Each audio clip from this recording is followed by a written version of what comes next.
सब प्रणाम। हम राइटर संजीवन सोनी आज राजीव रॉक्स फिल्म में आए हैं। गाना रिकॉर्ड है मेरा, जो आप मेरा लाइव देख रहे हो। और इससे पहले सब भाई को प्रणाम करता हूँ। मेरे राजीव रॉक्स फिल्म्स को सब्सक्राइब कीजिएगा और शेयर कीजिएगा। और आज जो मैं मेटरे गाने जा रहा हूँ, एक सब सुना चाहता हूँ। गे छौरी तोहरे छोटकी बहिनिया डीजे वाला से फसल छो। आइए भाई सुनिए बातें आगे।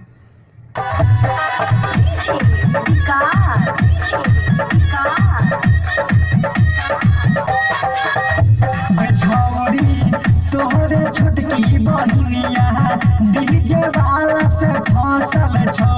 गे छौरी तोहरे छोटकी बहिनिया डीजे वाला से फसल छो।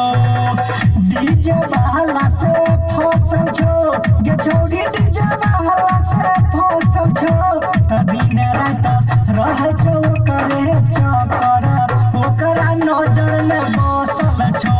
गे छौरी तोहरे छोटकी बहिनिया डीजे वाला से फसल छो।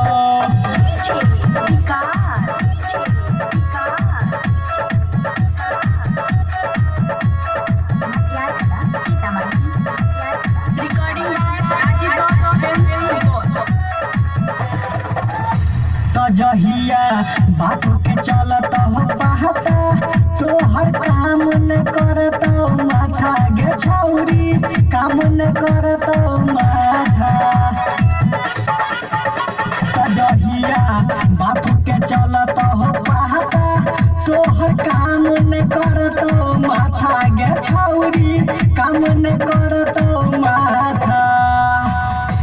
तमुहरा करे छोला सरा फसल, डीजे वाला से फसल छो। गे छौरी तोहरे छोटकी बहिनिया डीजे वाला से फसल छो।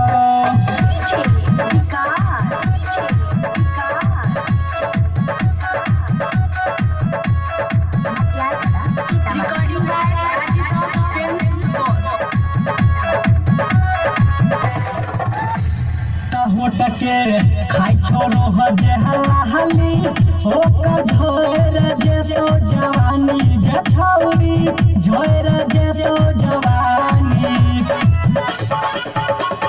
होट के खाई छोरो हलाहली, ओकर झोर जेतो जवानी। गे छौरी झोर जेतो जवानी। संजीवना के दिला में छो बसल, डीजे वाला से फसल छो।